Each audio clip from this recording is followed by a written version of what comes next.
One of the many exciting aspects of this week and the conference, one of the really cool things, as the Attorney General mentioned on Tuesday, is the introduction of the What Works in Reentry Clearinghouse website. It is the result of over 2 years of work by the Justice Center and our partners at the Urban Institute, and there's more work to come.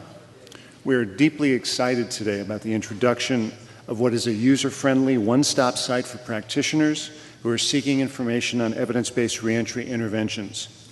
This today is the first public introduction of the website. So make sure when you go home you tell all your friends that when you went to DC you were at a world premiere and that it was the first time that you'd ever been to one. Please join me this morning in welcoming Dr. Nancy Levine and Hannah Dodd from the Urban Institute and welcoming back our own Hank Rosen from the CSG Justice Center.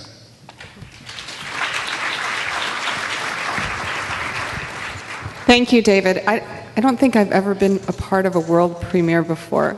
This is really exciting. Thank you so much for coming today and listening to our description of this What Works in Reentry Clearinghouse. This is really an exciting moment for us. What we'll do is we'll tell you a little bit about the impetus behind the clearinghouse, how we developed it, a bit about the content, and then Hank will walk you through the actual website so you can see all the functionality and the content in it. So why did we set out to develop this What Works in Reentry Clearinghouse? Well, when the National Reentry Resource Center was established a few years ago, we, the Council of State Governments and the Urban Institute, came together to talk about what the gaps were in our knowledge base about what works in reentry.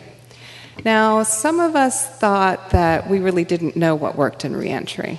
We were looking for a way to identify all the research out there and decipher it for the field, make it accessible, identify the key takeaway points, the key pieces of information that you all need to know about what works so you can help develop better programs.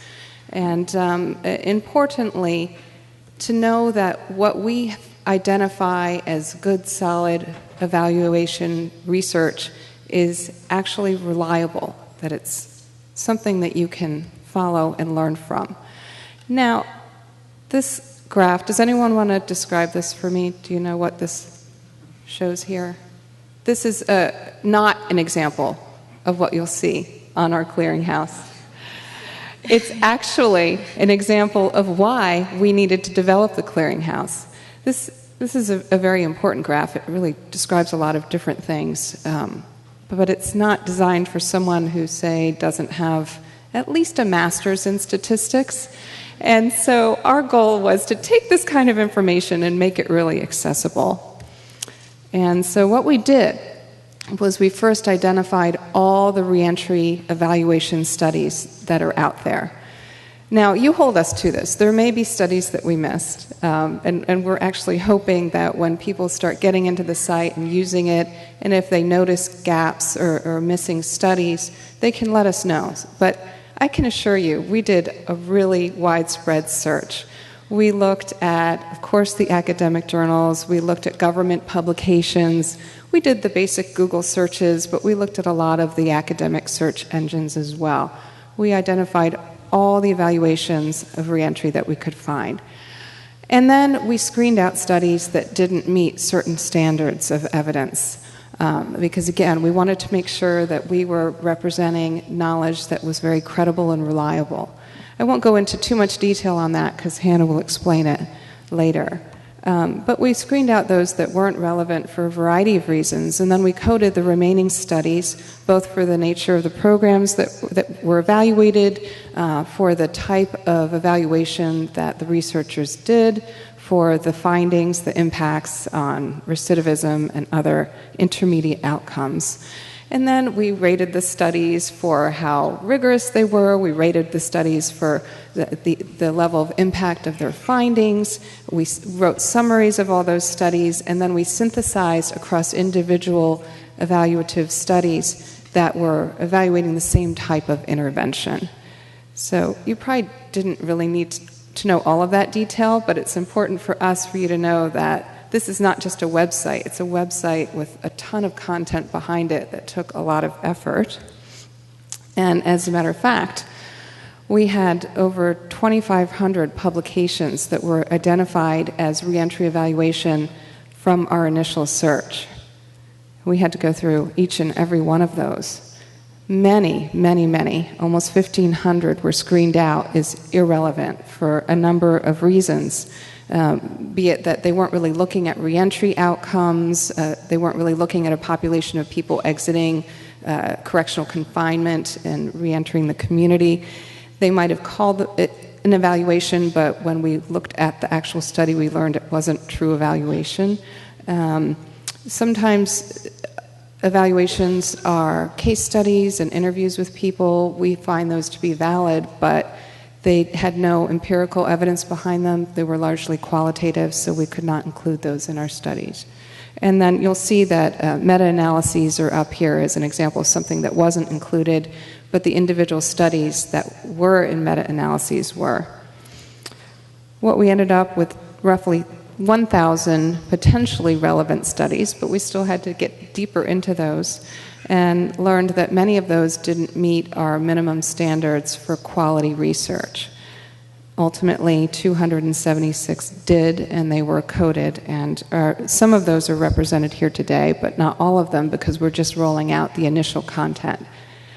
Now I'll turn this over to Hannah, and she'll describe the content in a little bit more detail.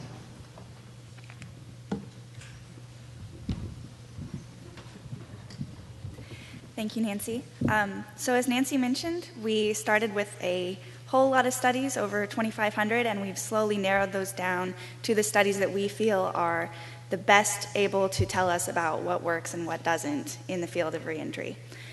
So we have basically two different types of criteria. The first relates to the content or the actual focus of the study. First, as Nancy mentioned, we focused on quantitative studies only. We see a lot of value in qualitative research, but for the purposes of this project, we were only looking at studies that tell us something empirical about how people did when they returned from incarceration. We also were only looking at studies that examined a population returning from incarceration. So, for example, this ruled out alternatives to incarceration, diversionary programs, programs for probationers, etc. We also only looked at studies that measured what we considered to be outcomes relevant to the reentry process. For example, we did not look at studies that examined only outcomes within the institution, within the correctional facility.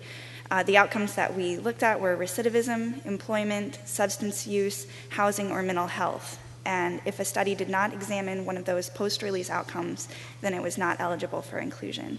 And finally, we only looked at studies that were published in 1980 or later. The reason for this cutoff was so that we could try to focus on the studies that might be the most relevant to today's societal and correctional context. Our second set of criteria relates to the methodology of the studies that we were examining. We have a fairly basic, not terribly stringent set of criteria, but they do intend to ensure that each study actually has credible results and that we can really determine that the findings are likely due to the program and not to other factors. So we require that the study's design either be a randomized controlled trial where participants are randomly assigned to either the treatment group or the control group, or, because that's often not feasible, a quasi-experimental design with either groups that are matched on important characteristics or with some type of statistical control, such as a regression analysis, to control for differences between groups on factors such as race, ethnicity, gender, and criminal history. We also require a minimum sample size of at least 30 individuals in each group to ensure that there's more people in the group, and so that the findings are likely not due to a fluke where the 10 people in the treatment group just happen to be more ready for success. We also require that the study be an independent evaluation, meaning that the study author could not be the same person who developed the program or administered the program unless the study was published in a peer-reviewed journal. And as you can see on the slide, we provide a list of all of the studies that did not meet our criteria on the website. This is an extensive list of hundreds of studies that, for one of the reasons on this slide, did not meet our criteria. To get into a little bit more depth about our rating system, so for those studies that did meet our criteria, we gave them one of two methodology ratings. The basic rigor level is just the same criteria that I just discussed, whereas the high rigor criteria is a somewhat higher level for those studies that are considered the most rigorous in our group of studies. These studies have the same criteria as the basic rigor in terms of they have to have a randomized control trial or a rigorous quasi-experimental design with matching or controls for differences between groups. But we require a somewhat higher sample size. We require at least 100 in each group. We also require a follow-up period of a minimum of 1 year to ensure that the effects are actually sustainable over time. We also require that there be relatively minor attrition from the program or the study, and if there is substantial attrition, that it be controlled for in some way that was considered adequate by our senior reviewers in our review process. And finally, the same criteria that the study must be independent. We also rated the outcomes of the study, what the study actually found. So for each of the broad types of outcomes that the study measured, the same ones I mentioned before, recidivism, housing, employment, et cetera, for each one of those, we provided a rating. So we might say for recidivism that a study showed a strong evidence of a beneficial effect, whereas for employment, there was a modest evidence of a beneficial effect, and for substance use, there's no evidence of an effect. So each outcome is rated independently. That way, a program that might have strong effects on employment but not effects on substance use, that distinction shows in our rating system. We also looked at all related outcomes together. So, for example, within a recidivism outcome, we looked at rearrest, reincarceration, reconviction, time until rearrest, all the measures that the study looked at, we considered them as a group. And if they showed overwhelming evidence that the program really had an effect on that outcome, for example, if there were strong positive effects across multiple recidivism outcomes, then we would assign a rating of strong evidence of a beneficial effect.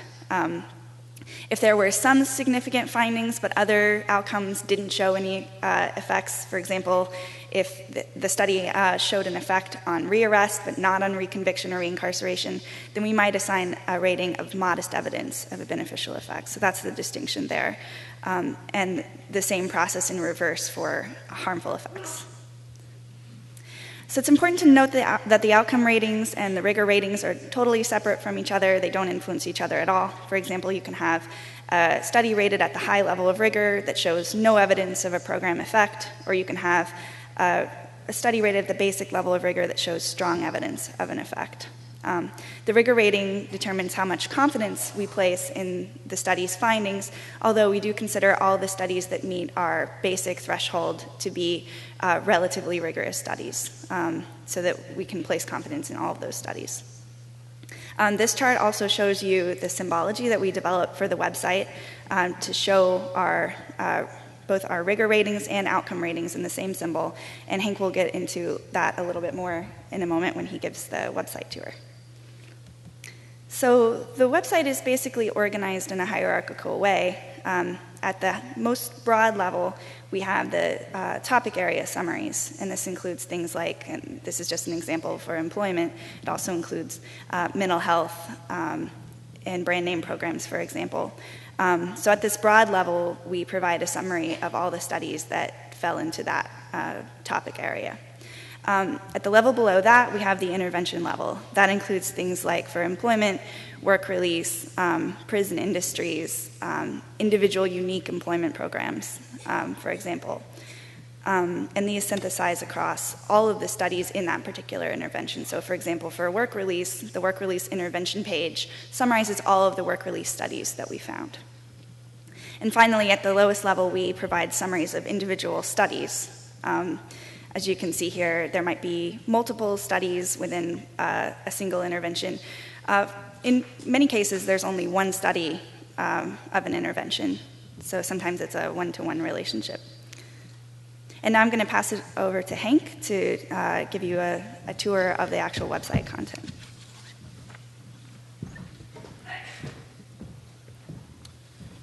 Thank you both very much.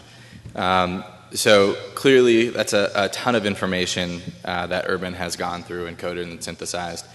An unfathomable amount, if you ask me. So, but we had to find a way to kind of get our arms around it and present it in a way that is coherent and usable for folks who are interested in learning a bit more about what research says in the field of reentry.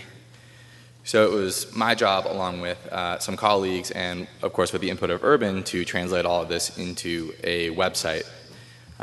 And so what we have here is the homepage of the What Works in Reentry Clearinghouse.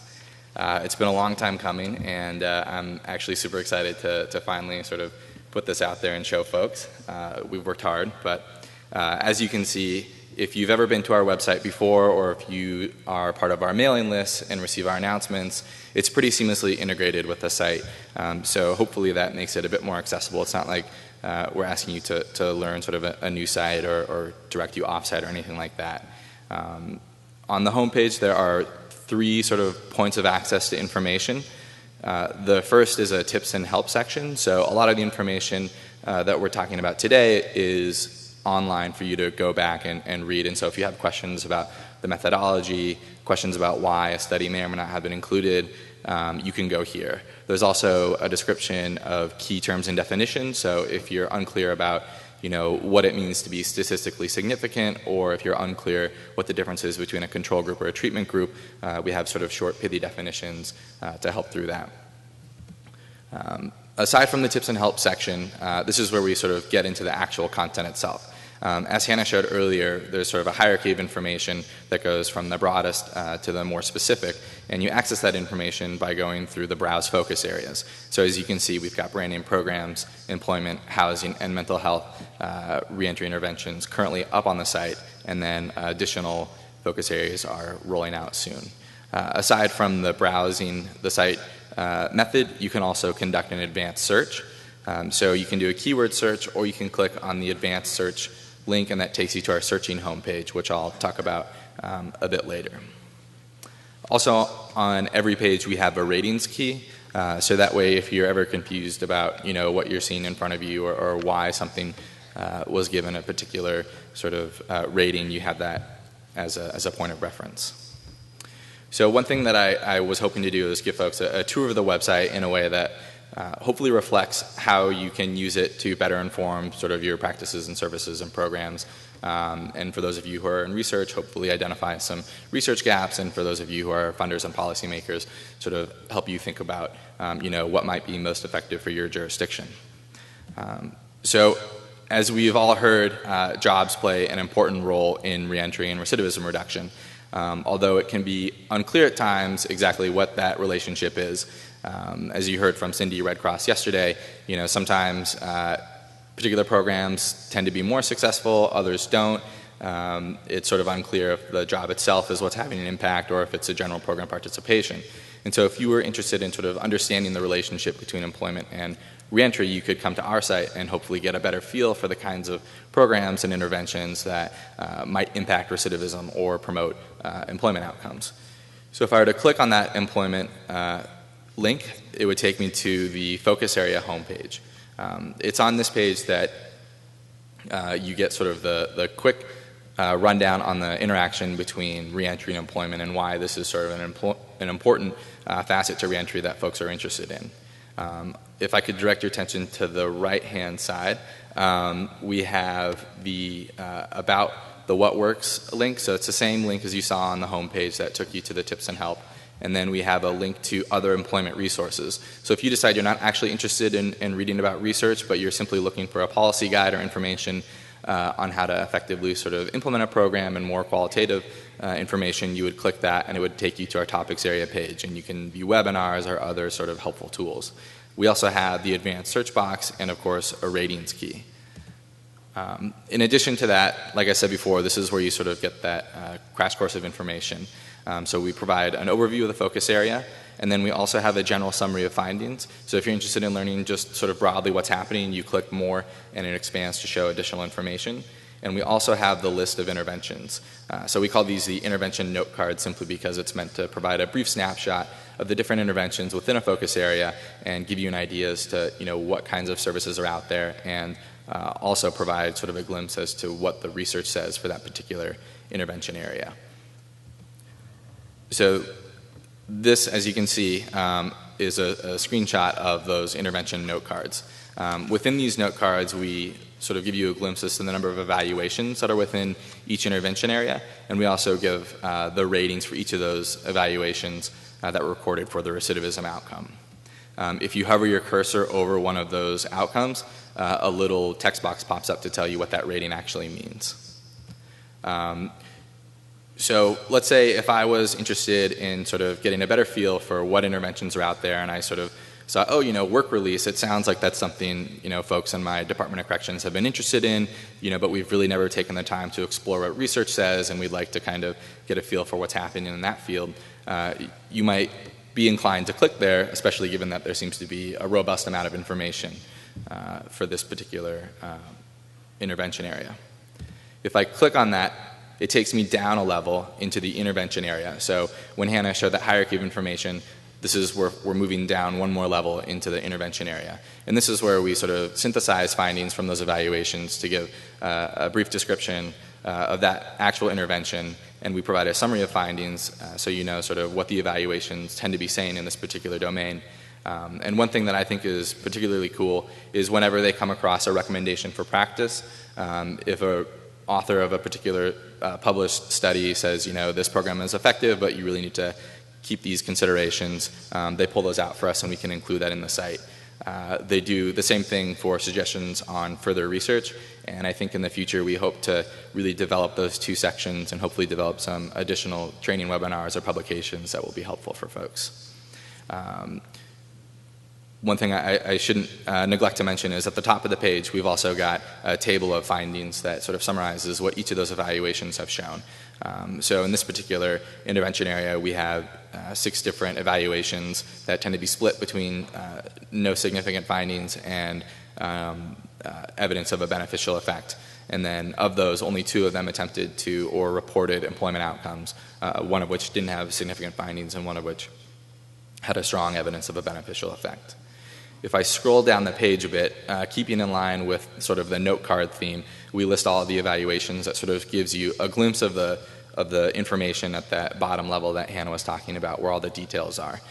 These note cards are meant to give sort of, again, a brief snapshot of that evaluation and what particular program was evaluated and what outcomes were determined. We also include information about the target population and the setting in which the program was implemented, and we think this is a useful bit of information to have. I think that if you're interested in implementing a program like this, but you're in a rural community and you're not too sure, if it's something that might benefit, you might take a look and say, oh, here's the Florida Work Release Program. It sounds like it was serving primarily an urban community. It may not be the best fit, but I see there's something that was implemented in Pennsylvania and it was a more rural community, and that might be a better fit. We also provide a quick snapshot of the rigor for that particular evaluation so we can see whether it was high or basic. And of course we provide those ratings so you know what the outcomes were. If you click on the headline of one of these note cards, it expands to provide additional information. So if you simply want a snapshot of what that particular evaluation is saying, but you aren't convinced that that's what you want to read about, you can click on that and it expands to reveal additional information. And this includes a discussion on the findings as well as the limitations of the study and other information that might be relevant to help you make a sort of informed decision about what that research is saying. If I click on one of those, for instance, if I click on the Drake 2007 study, the view evaluation details, that navigates me to the very bottom where I'm actually getting to look at the content from the actual publication. So what Urban has done is, in reviewing all of these documents, they've synthesized those key takeaways and summarized what is most important from that. So if a publication is 150 pages long, they've tried to condense it into about 1 to 3 pages of usable information that's hopefully helpful. So we provide just a summary of the program and what that actual program looked like when implemented. We try to give nice little graphics to help understand what the target population is. Again, we have the ratings key to help you understand the rating process that we used. And if I scroll down on this page, it also reveals discussion on the methodology and the limitations to that particular study, and in most places a very robust discussion on the findings. Most of these are also expandable and collapsible, so if there's a lot of information, you can simply hide the things that aren't sort of relevant to your interests. And then, of course, we provide a reference list of all the publications that were reviewed in this particular evaluation. So oftentimes we can't actually disseminate research for obvious reasons. If it's part of a pay-per-view database, we don't have that authority to share that with you, but we want to make sure that you have access to that research when you need it or when you need to make a citation. And I think that's something that's going to sort of help people applying for grants, for people who are doing research for their respective agencies, and generally for folks who are interested in learning more about research. So as I had noted before, there's that advanced search box that's throughout the entire site. And I think one thing that is really cool about what Urban has done is because they've taken such a rigorous approach to coding all of the information, it allows us to take sort of different slices of information according to the amount of information that's on the site. So with what we have now, we have these different sort of search criteria that allow us to take a look at different rigor ratings, different target populations, whether it was a juvenile population or a male and female, or if it was a mixed population, and then what state and country. As we increase the number of studies on the site, we'll also be able to increase the search criteria. And so if you're looking for something very specific, this is where you can go and hopefully get a feel for what research is saying in that particular area. You can also sort that list of evaluations according to outcomes, rigor rating, and author. So with that, I'm going to turn it back over to Hannah to speak a bit about some of the preliminary findings that we've come across in this work so far. Thank you, Hank. As Hank said, I'm just going to give some brief preliminary findings. These are more broad strokes, not getting into the details of which specific programs were found to be more effective than others. That's something that you can explore on your own through the website, which is, as we've said, available today for everyone to view. And we're going to provide the web address at the end of this presentation. So first, one of the most interesting findings I think that we found is that of the programs across a variety of areas that provided comprehensive aftercare services in the community, most of them were found to be effective. For example, 4 out of 5 comprehensive aftercare programs for mentally ill individuals returning from incarceration, 6 out of the 7 comprehensive what we call brand name programs or well-known, nationally recognized programs. 5 out of 6 community-based aftercare programs for people with substance abuse issues.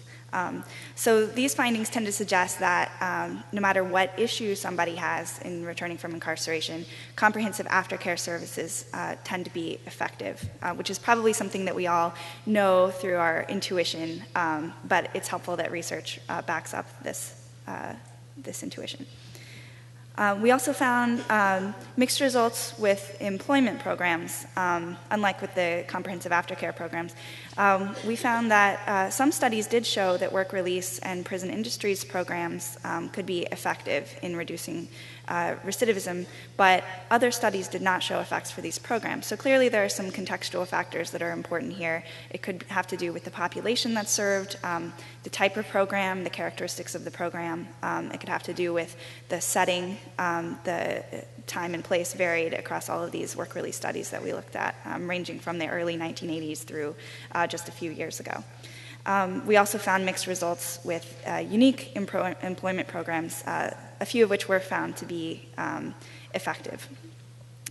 We also found that effects often depend upon the characteristics of the individuals. And of course, everyone's heard that programs should focus on those at a high risk to recidivate. That's something that we're not revealing for the first time. But we did find a couple of studies that backed up that fact, that those at a higher risk to recidivate benefited more. However, most of the studies that we looked at did not examine the level of risk. And this may be because the risk and needs responsivity framework is relatively recent and studies have not quite incorporated that yet, or the studies that have been published have not looked at that. So hopefully in the next few years, we'll be finding more studies coming out that do look at risk to recidivate and can provide a larger basis for that for us to be able to say that risk to recidivate is important in terms of how effective a program is. We also found one study that indicated that the timing of service delivery was important. This was a program that provided transitional jobs to participants, and the study found that those who enrolled in the program soon after release had better recidivism outcomes as compared to those who enrolled after 3 months or more in the community. And again, we hope that in the future more studies will examine these types of factors so that we'll be able to say with more certainty that these are important in terms of recidivism. One of the most interesting things I think that we found is that there are not that many studies. When you explore the website, you'll see that we've distilled it down to just the most rigorous studies and studies that we really feel are the most credible. But you'll find that in some topic areas, we actually had very few studies. For example, we had planned to roll out physical health along with the other 4 topic areas that are currently on the website. But unfortunately, we did not find any evaluations in the physical health area that met our criteria. Part of the reason for this is that most of these studies looked at physical health outcomes, but they didn't look at recidivism or the kind of things that we thought were really important in terms of saying whether this works to increase public safety and reentry outcomes. We also found only 3 studies in the housing topic area, all of which had to do with halfway houses. And this was primarily because most of the studies that we looked at, and we found dozens of studies in the housing topic area, but most of them were primarily qualitative. They were looking at participants' perceptions of the program or staff's perceptions. They were looking at implementation factors.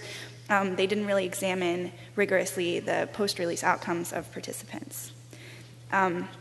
So again, we found that across the board, many studies lack even the sort of basic level of methodological rigor that we require for inclusion. And given that there is a plethora of research, this tells us something important, which is that the research that has been done has been very effective in terms of being kind of exploratory and providing lots of kind of contextual information about programs, but we really need more high-quality, rigorous studies that really tell us whether something works or doesn't in terms of participant outcomes and that use a rigorous approach to do so. We also found that many studies focus on a general criminal justice population, which may include probationers and others who might be more have low-level crimes and are not actually incarcerated. And again, those are not included because we're focusing only on populations returning from incarceration. As Hank mentioned, we have 4 topic areas on the website at present. We have many more topic areas that we have in the works that we're currently working to code and review and develop content that will be on the website in the coming months. So this timeline sort of shows you the areas that we plan to roll out at different time points along the continuum. The first areas that we plan to roll out soon are substance abuse, cognitive behavioral programs, and educational programs, which includes vocational training. And then later throughout 2012 and early 2013, we will continue to add topic areas. So this gives you the website address if you're interested in checking out the site. You can also go to the regular National Reentry Resource Center website if you're familiar with that website, and there is a tab at the top that says What Works, and that will take you directly to our website. And if you have any questions or comments, feel free to contact any of us. Our email addresses are listed here. Thank you.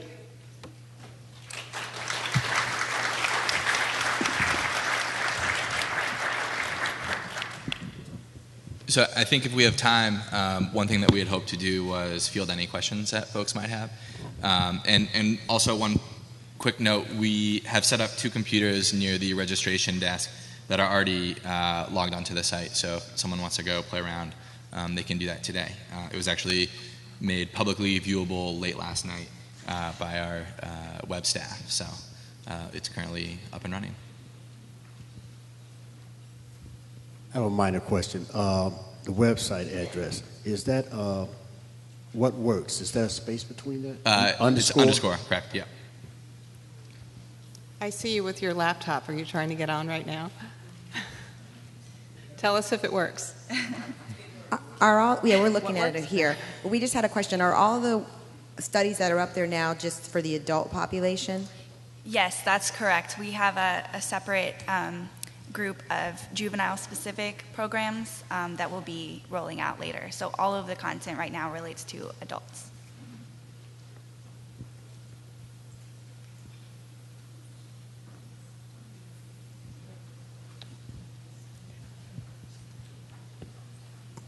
My question is unrelated to the specific research, but are there any plans to include the degree of difficulty in implementing some of these programs? So I'll probably end up turning this back over to Hannah and Nancy. We do look out for issues around implementation and fidelity to the model, although I think as they've found, not a lot of researchers incorporate that more qualitative information in their publications, but I'll turn that, Hannah can speak more. Sure. Yes, we do provide actually in the intervention summary pages, so at the intervention level, any information regarding challenges to implementation or factors that help to improve implementation that were encountered in the studies reviewed. And as Hank said, unfortunately, many studies don't examine implementation. But when there is a process evaluation or some form of implementation information in the study, then we do provide that. I have a comment. Excuse me. I'm not a detailed person, nor am I a researcher. I'm more of a practitioner. But in my limited perspective of the world, this is a monumental accomplishment. My debt of gratitude.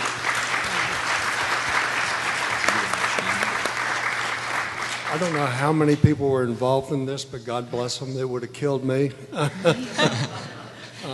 Almost killed us too. This can be an incredibly valuable tool.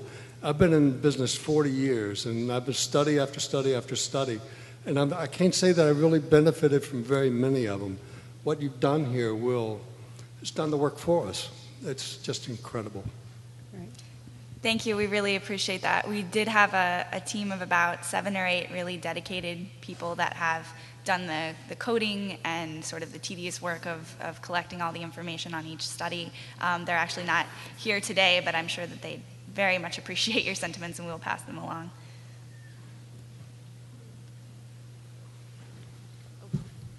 It's going to take me a little while to get back there. Right. We have one up front, too.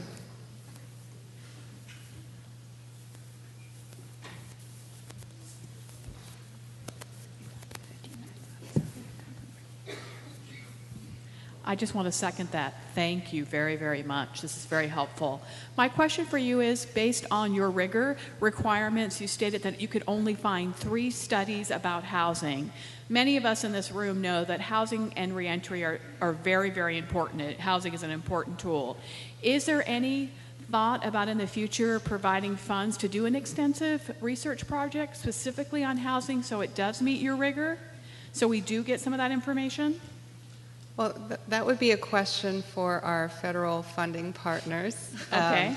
The Office of Justice Programs, probably the National Institute of Justice. But it is my hope that in addition to this clearinghouse identifying what works, that it also identifies these important critical gaps in our knowledge. I think we all know that housing is important, right? We really want to see more information that validates that.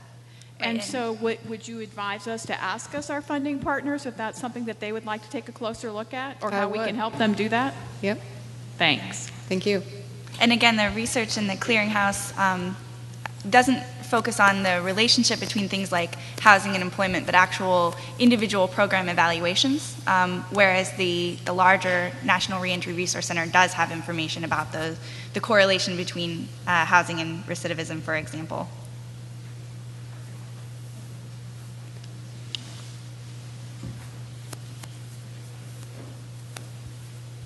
Hi, I'm Freddie McGee. I'm from Oregon, and I can't begin to ask my question without again following everyone else and just thanking you all so much for giving us the confidence that we could proceed with the backing of the people who really have the power to make this thing a reality. So I just want to thank you guys again before I start.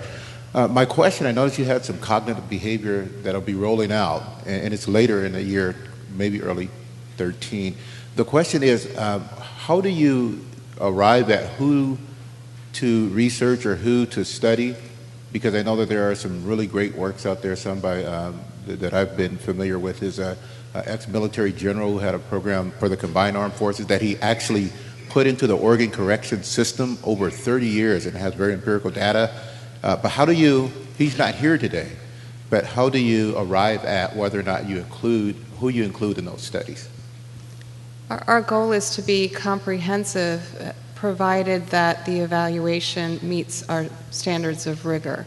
So it's all inclusive as long as it meets the criteria of it's an evaluation of some kind of reentry outcome, that it meets our level of rigor, that the study was done in 1980 or up to the present. And what am I missing, Hannah? Yeah, there's a few things that we require, but most importantly that it be a population returning from incarceration. So we wouldn't look at a cognitive behavioral program, a study of such a program on a general population, for example. But yes, any study of a correctional population that's sufficiently rigorous and that looks at post-release outcomes is eligible. We do. We welcome anybody who knows of a study that we failed to include in the topic areas that we've already included on the website. There's actually a place on the website that allows you to contact us and send us a study. And any information that you can provide about the author, the year it was published, the title, any of that is very much appreciated, and we will follow all such leads that we receive.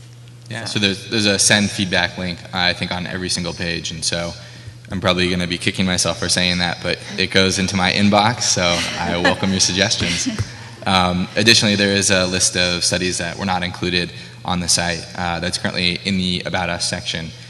So if you pull that up, you can sort of cross-reference a study that you may have with what's currently listed.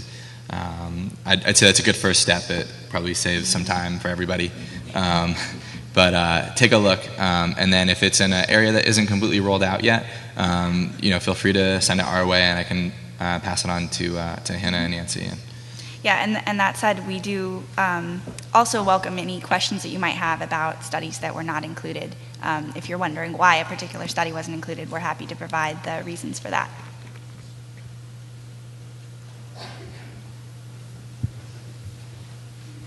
Hi, Rihanna Cole from Massachusetts.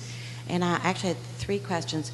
One, I just wanted to double check that your presentation was on the flash drive. 2, I was curious if you included the research studies that you didn't include, so somebody could know that,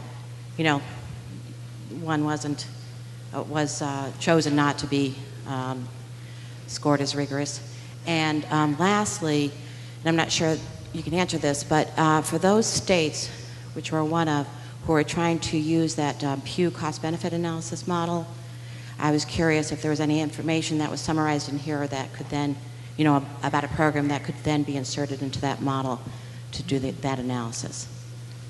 To address the first 2 questions, our presentation is not actually on the flash drive for a variety of reasons, but primarily as some of you may know, if you've ever embarked on the process of developing a website, they can be incredibly finicky, and so sort of the screenshots are literally taken from the most up-to-date versions. I was working with the coder last night to make sure that all the functionality was set and in place. So we didn't submit a presentation for the flash drive simply because it could have been stale at that time. It actually ended up not changing, but it is pretty recent. So, and then the next thing is, yes, if you need a list of studies that were not included or studies that were reviewed, that's available on the site. And then in terms of the cost-benefit analysis, I think Dr. Levine may actually have insight to that. Right. Well, for starters, I should say that very, very, very few studies talk about costs, much less cost-benefit. When they do, we include those findings in the descriptions. And so that could be easily taken and used in other cost-benefit meta-analyses. But I wouldn't view this as the source for a lot of data on cost-benefit.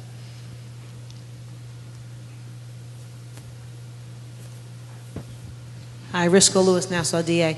I don't even know if this is a good question or not, but The one thing I was wondering is, did you find that certain organizations' studies tend to have been more comprehensive and better than other types of organizations? I think that's a very good question, but I don't have that answer. I mean, because when you think about it, we boiled down, so much research into just, around 300 studies, and of those, there's very few that have repeat evaluators. Okay. There's some in certain categories of, for example, cognitive behavioral change. There's several of the same group or researchers or combination of researchers. Mm-hmm. I think that's something we may be able to address more once we continue rolling out the content. We actually, for the about 300 studies, not all of those are posted yet on the website. But I think it's a very good question. I don't have any thoughts off the top of my head as to whether some organizations did more comprehensive. I think certain organizations focus more on just doing a sort of basic recidivism analysis, whereas others will also do a process evaluation, which I think is very helpful in terms of understanding the implementation context and challenges. So as speaking from more of like the TA provider point of view, this is like a great question because it's a good learning opportunity for me to say something. It's really illustrates a point that it's important for sites to take on the task of data collection and using data to inform their program design. Because I think that puts you in a position where you can participate in an evaluation at some point that hopefully is rigorous and at a high standard. Often we have all these quote-unquote brand name programs on the site, and those tend to be, they're nationally visible, often well-funded programs, and they sort of got there for reasons you might expect, and that's why they can participate in an evaluation. So for sites who are starting out or have been currently, you're up and running, I would really encourage you to sit down with your program staff and look at ways you can begin to collect meaningful data and hopefully, conduct an evaluation yourself. Well, one thing I was thinking was it might be helpful if you have, just like you're saying, which programs have been rigorously studied, which rigorous studiers have been studied, that someone could work backwards and say, okay, well, I know they're good, let them study my program, because you might pick the wrong person, you had every intention, paid the good money to do it, and they weren't up to par. Yeah. So I think that's a category you might want to put in just to help those of us who want to do a good job find people who can analyze the job we're doing. Mm-hmm. Right. I think graduate students typically work for free and take a lot of pride in their work. If you can get someone to do their dissertation on your program, then that's always a good thing. And actually, in fact, we do include a number of dissertations in the clearinghouse because a lot of times they are very in-depth. They took a long time and used rigorous methodology. So, but that's a very good point. We'll keep that in mind. If organizations are wanting to do an evaluation of their programs and had questions of you, which of the three should we contact? Well, I think that if you're interested in doing an evaluation as a second chance at grantee or simply someone involved in reentry in your jurisdiction, and you are interested in sort of what it means to get engaged in a process like that and how you can effectively collect and manage data, I'd say you should contact me. I think as a TA provider, we have some resources that we can direct you to that will be helpful. We have an entire office in Austin whose sole purpose it is to sort of travel to states and sift through their information and draw conclusions on what's happening. So. Thank you. Right, and if you have questions about the specific methodology requirements that we have, you can find that information on our website, or if that doesn't answer your question, you can feel free to contact me about that.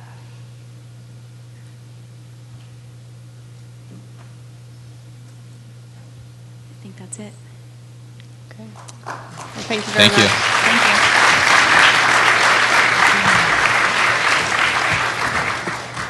Also, if you're on the Reentry Resource Center listserv, then look out for emails that will provide updates when we add new content over the coming months. So. Thank you very much, three of you. Appreciate it very much.